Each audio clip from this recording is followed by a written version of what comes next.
Do you want to talk about Saturday night in the town?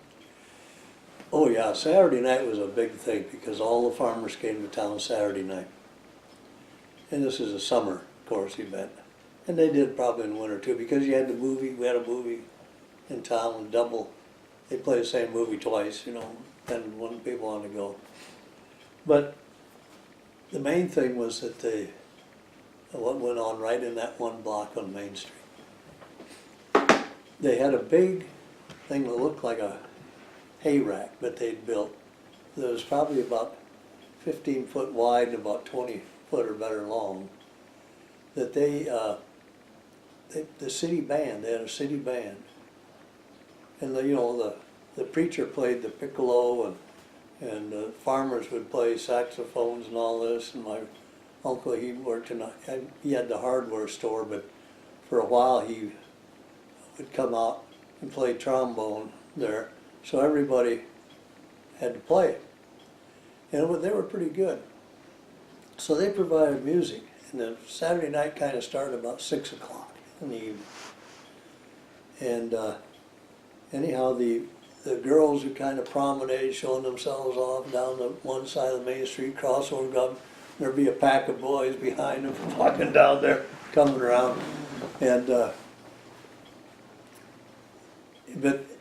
then there was a group of non-drinkers who would collect in the hardware store, and they had the storytellers over there. The best one was Glenn Bradley.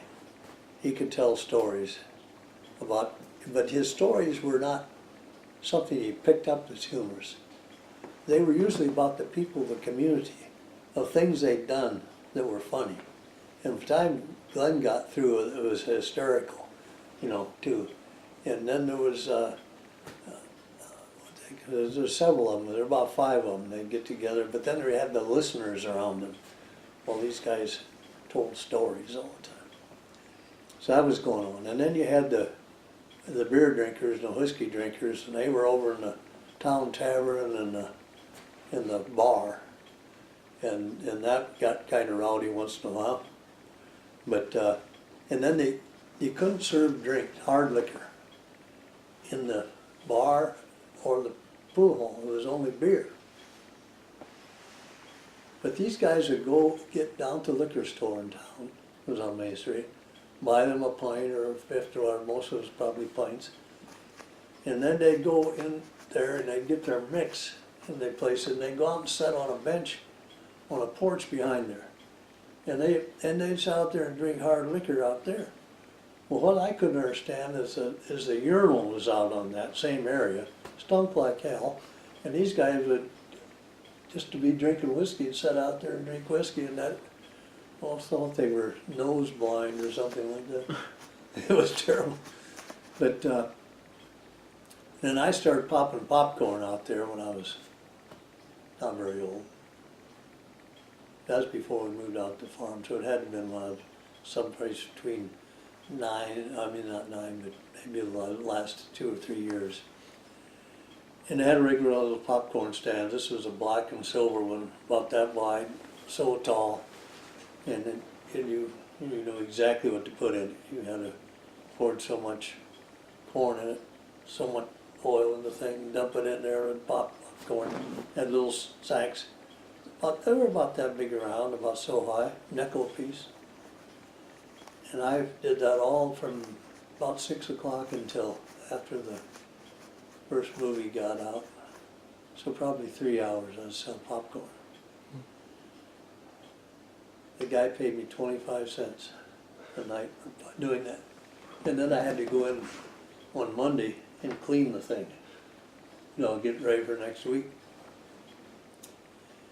And but you had all the interesting guys, and then the harvesters would come in.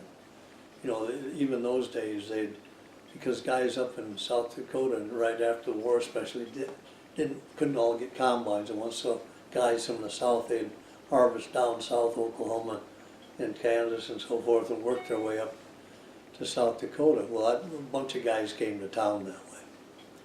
And invariably, after everybody got good and drunk over those 2 joints, there'd be, not all the time, but fairly often, a fight go on out in the back alley or something.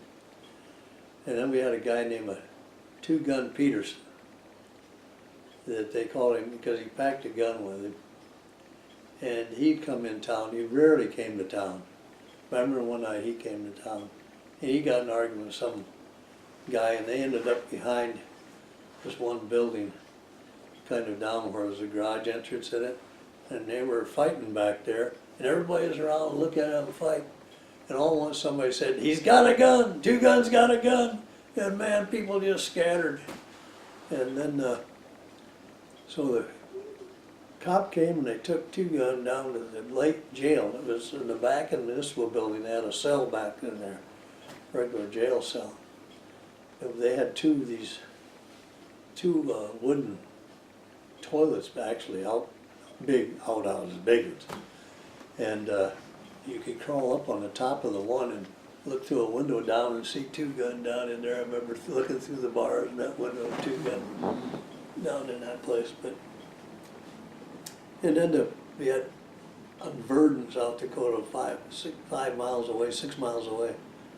There were some Gaberts and people that come down to town, and then the local guys on the fight in the alley. Some I never saw much of that, but I heard it. I didn't want to go out there in the alley and watch it.